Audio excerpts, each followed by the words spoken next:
లేవు. ఓకే. ఆయన కావాలని పెట్టేవారు. పైగా ఒక ఇంప్రెషన్ నా మీద. అదే. వాళ్ళ దయ అనుకోవాలి నాకు. అంటే బాగా హరీష్ శంకర్ని బాగా మీరు ఎంటర్టైన్ చేసేవాళ్ళు అనమాట మీ కబుర్లతోటి. ఆయన pretty వాళ్ళు స్ట్రెస్లో ఉంటారు సార్. డైరెక్టర్స్ అంటే మనం అనుకుంటాం కానీ పేరు వచ్చిన తర్వాత మనం ఓకే, పేరు రాకుండా కష్టపడే వాళ్ళని రోజు చూస్తాను.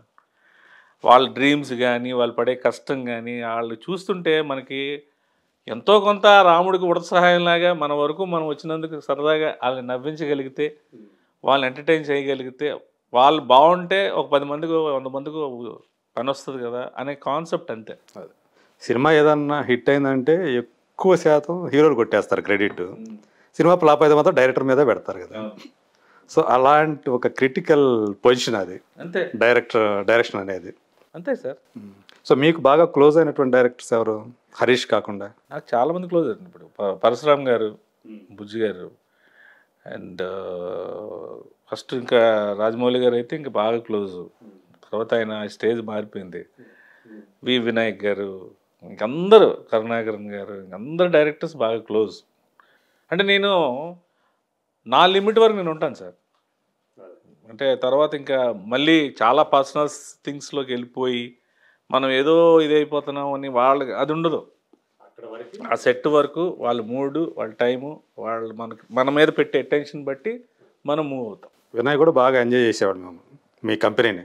వినాయక్ గారు అయితే అసలు మేము యోగి టైంలో అసలు ఎంజాయ్డ్ లైక్ ఎనీథింగ్. అసలు మామూలుగా ఎంజాయ్ చేసేవాళ్ళం కాదు. అసలు యోగి షూటింగ్ అప్పుడు మేము ఇద్దరమే ఖాళీగా ఉండేవాళ్ళం. ఆయన షార్ట్లో ఉండేవాడు, నయనతార షార్ట్లో ఉండేది, యూనిట్ అంతా వర్క్లో ఉండేది. వినాయక్ గారు ఆయన డైరెక్టర్, డాన్స్ మాస్టర్ ఉంటాడు, సాంగ్ అవుతుంది. సో ఆయన నేను కెమెరా ముందు కూర్చొని మాట్లాడుకున్నాను.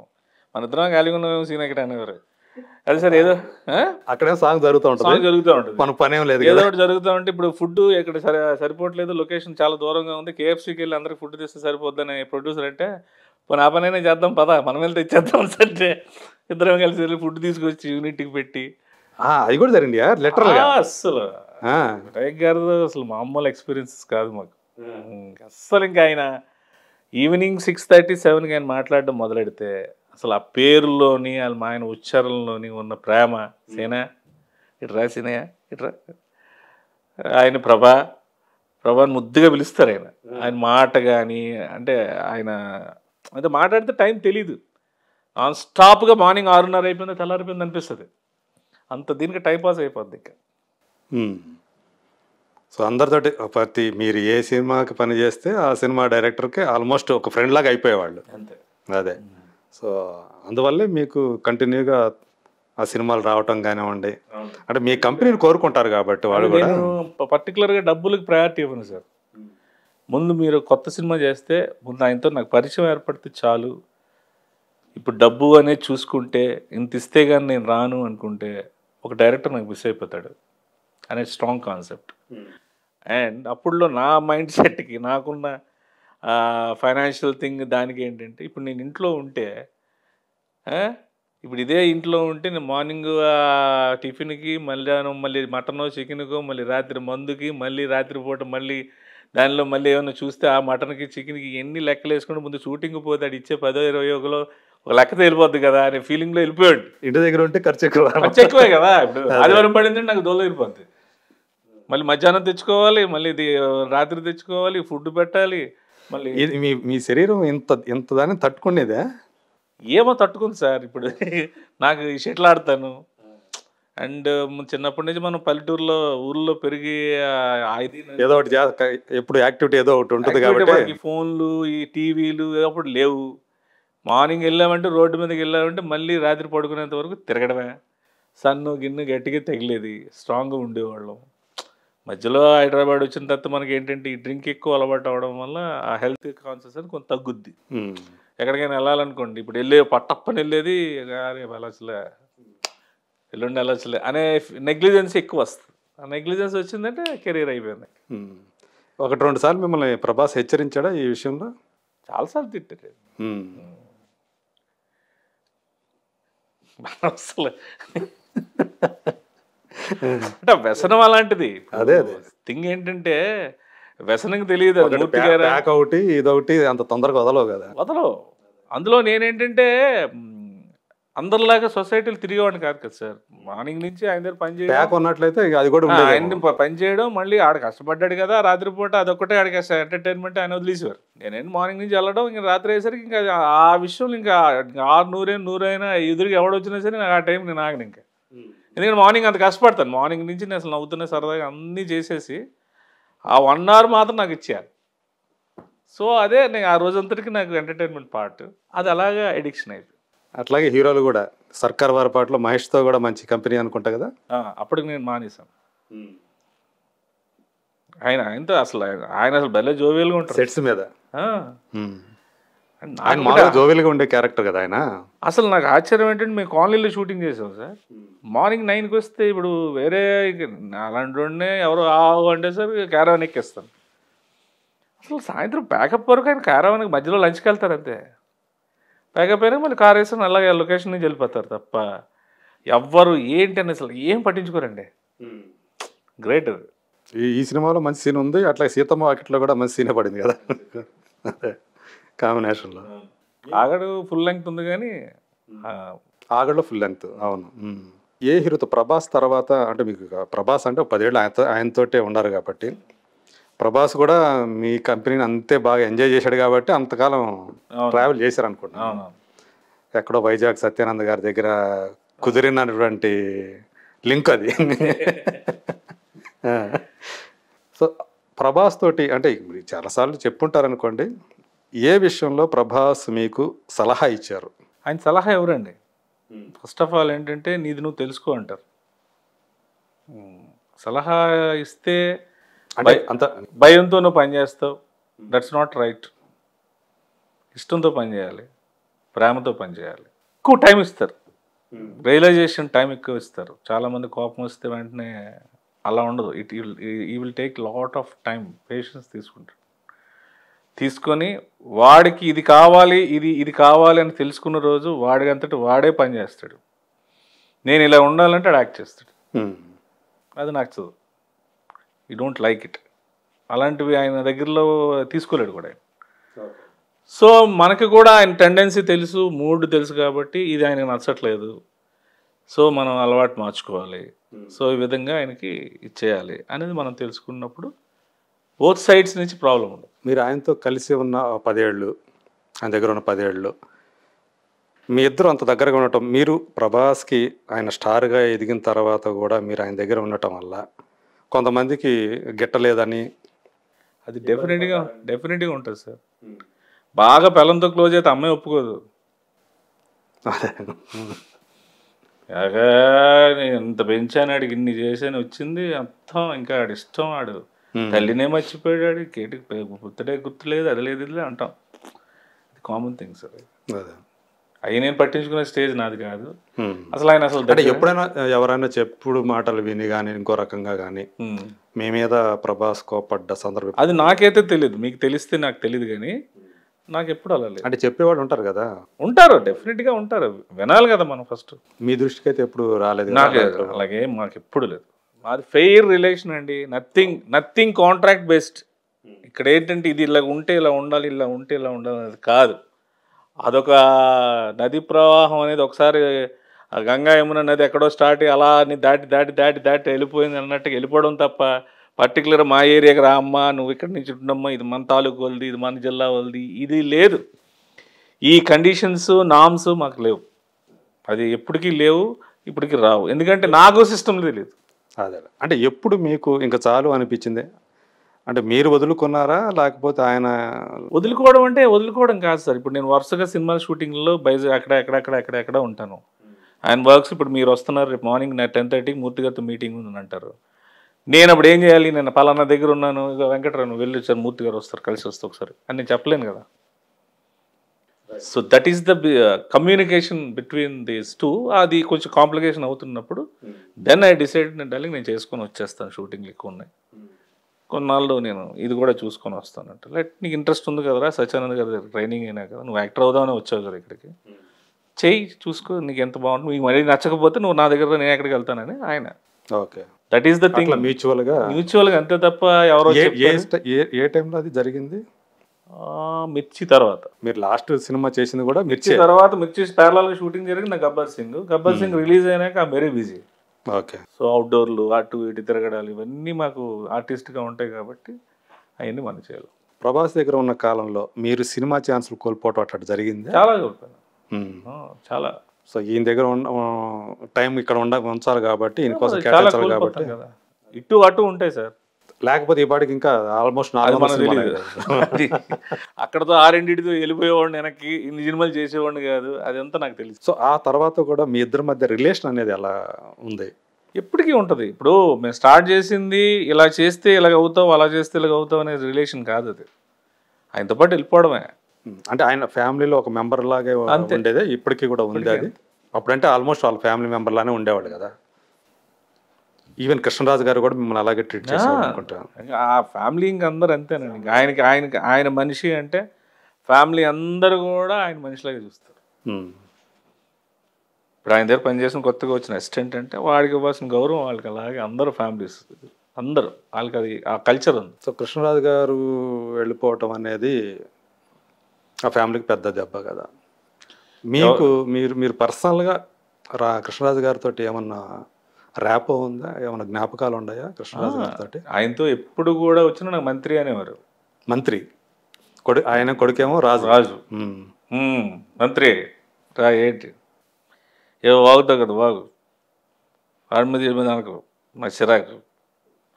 మరి వాగుతావు కదా వాగు అంటారు, ఆడి మీద అనకంటే నేనేం మాట్లాడాలి సార్ అన్నాను.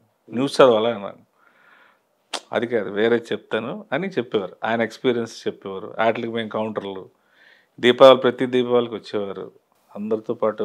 మేము మా ఫ్యామిలీస్ ఫ్రెండ్స్ ఫ్యామిలీస్ అందరం కలిసి దీపావళి సెలబ్రేట్ చేసుకునేవాళ్ళం. ఇంకా ఆయన పెద్ద ఆయన స్మోక్ పడదని చెప్పి ఆయన సపరేట్ కుర్చీలో కూర్చునేవాళ్ళు, మేము ఇంకంతా ఆడుకునేవాళ్ళం. ఆ తర్వాత ఫుడ్ ఇంకా అసలు చాలా, అంటే ఆయనతో ఏంటంటే మాకు భయం కదా అంత దీనిగా. నేను ఒక్కడనే కొంచెం కోతి టైప్ కాబట్టి మెల్లిగా ముందుకెళ్ళిపోయి ఏదో మీదుగా నా మాటలు ఈ మాటలు ఆడేసి చేసేవాడిని తప్ప బేసికల్గా భయం మనకి. అండ్ సూర్యనారాయణ రాజు గారితో నాకు యాక్సెస్ ఎక్కువ. మెయిన్ నాకు ఆయన బాగా ఇంకా ఆల్మోస్ట్ మార్నింగ్ లెగిసి నేను మాట్లాడే ఫస్ట్ దేవుడు దండం పెట్టుకుని వెళ్ళి మాట్లాడేది ఆయనే నాకు, సూర్యనారాయణ రాజు గారు. సో ఇప్పుడు ఇద్దరు అన్నదమ్ములు ఇద్దరు లేరు. ప్రభాస్ అనుష్క సంబంధించి మనకి చాలా చాలా కథలు తెలుసు. ఈ మధ్య ఫ్యాన్స్ అనేవాళ్ళు వాళ్ళిద్దరికి పిల్లలు కూడా పుట్టినట్టుగా క్రియేట్ చేసేసి గ్రాఫిక్స్ తోటి ఇవన్నీ సర్క్యులేట్ చేయటం ఇది చూస్తుంటే మీకు ఏమనిపిస్తుంటుంది? మీడియా పెరిగిపోయింది. చూసే కొత్త తులసి నాకు తల్లి లాంటిది, నాకు రాశారు. నేను మీతో ఈ గోడు వినిపించుకోవాలా సార్? ఇలా రాశారు సార్, నేను మీకు ఇంటర్వ్యూ చేయాలా? మా ఇంట్లో పిలిచి ఇలా నా మనోభావాలు దెబ్బతిన్నాయి, నా ఇంట్లో నా ఫ్యామిలీతో ప్రాబ్లమ్స్ వస్తున్నాయి, ఆవిడకో ఫ్యామిలీ ఉంది. యాక్చువల్గా ఆమె మిమ్మల్ని హెచ్చరించారు అనుకుంటా కదా, ఇట్లా వస్తుంది చూడు సీన్ అనేది అన్నట్టున్నారు. ఆవిడ నా మెసేజ్ పెట్టారు, ఇట్లాంటివి వస్తాయి మీడియాలో చాలా వస్తాయి, first of all you should tell the fact of this to your wife. అంటే మీరు కలిసి ఇంటర్వ్యూలు ఇవ్వటం అది జరిగింది. యాక్చువల్గా ప్రమోషన్ కోసం ఇచ్చిన ఇంటర్వ్యూ అది. మా పాపం వాళ్ళకి మరి టీఆర్పీ రేట్లు లేవో, లేకపోతే ముందు రావాల్సింది 4 వీకుల తర్వాత వచ్చింది. ఆ తర్వాత మన అల్లు శిరీష్ గారి సినిమా ప్రమోషన్స్లో 1 వీక్ వెళ్ళిపోయింది.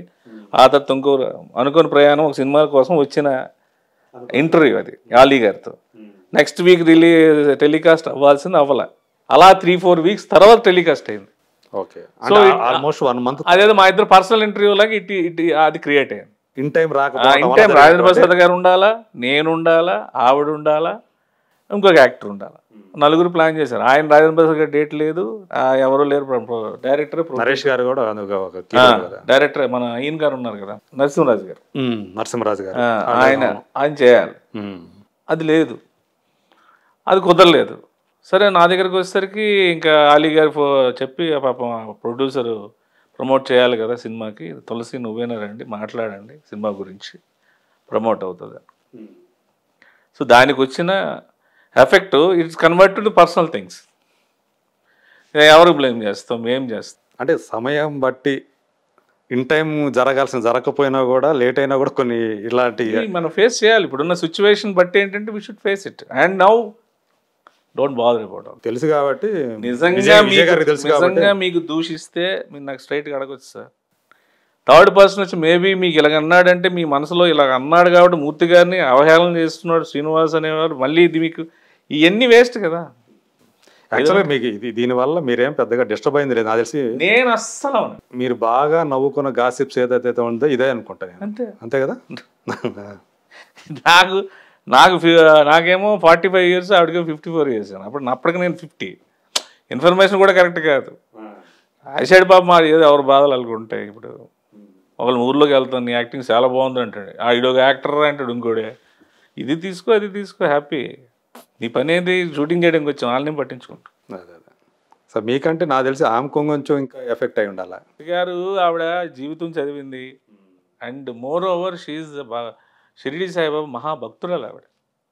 అసలు ఇంకా మాకే ఇంకా చిరాకు, అమ్మ తల్లి నమస్కారం అమ్మ, నువ్వు ఇప్పుడు లక్ష్మీవారం పూట ఈవిడ దగ్గరికి వచ్చి చచ్చిపోతామని చెప్పన్న దీంట్లో ఉంటాం.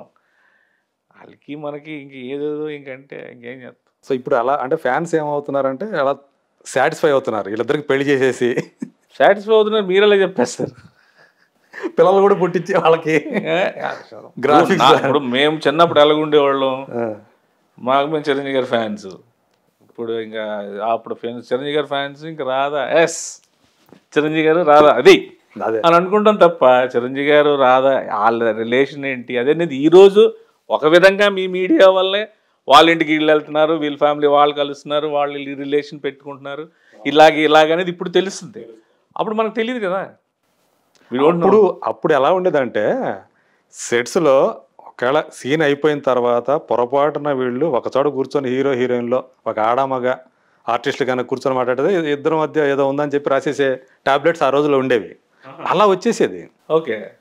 ఇప్పుడు మీడియా వచ్చిన తర్వాత ఇప్పుడు రిలేషన్షిప్స్ అనేవి ఫ్రెండ్షిప్, ఇద్దరి మధ్య ఫ్రెండ్షిప్ ఉంది, కామన్ అయిపోయింది కదా. ఇప్పుడు హీరో హీరోయిన్లు క్లోజ్గా ఉండటం అనేది, మాట్లాడుకోవటం అనేది, అసలు ఎవరు ఏంటి అనేది తెలిసింది సార్. ఇప్పుడు బేసికల్గా మనం ఒక అపోహలో ఉంటాం, ఇదేంటి అదేంటి. ఇప్పుడు తిరుపతి దర్శనం కానీ ఇప్పుడు అవి కానీ కొన్ని నాకు తెలిసిన జీవిత సత్యాలు ఏంటంటే, ఇవన్నీ ఎందుకు, అక్కడికి వెళ్తేనే పుణ్యమా, శక్తిపీఠాల దగ్గరికి వెళ్ళకపోతే ఇంట్లో మనం పెట్టుకున్న దేవుడు శక్తిపీఠం కాదా, అక్కడికి వెళ్ళిన తర్వాత బాబో బాబో జరుగు అని ఇసురు కొట్టేస్తుంటే ఇంత బాధపడి తోసుకొని వెళ్ళి ఆ దేవుడికి అలా చూసి సెకండ్స్లో దీనివల్ల వచ్చేది ఏంటి రానిది ఏంటి అనేది, అక్కడ జరుగుతున్న ఇష్యూస్ అన్ని కళ్ళకి చూసి, మన అయ్యప్ప స్వామి దర్శనం వెళ్ళిన తర్వాత అయ్యప్పని కర్రలు పెట్టుకొని పేలు కొట్టు వాళ్ళకు ఉన్న ప్రాబ్లమ్స్ డైరెక్ట్గా చూస్తూ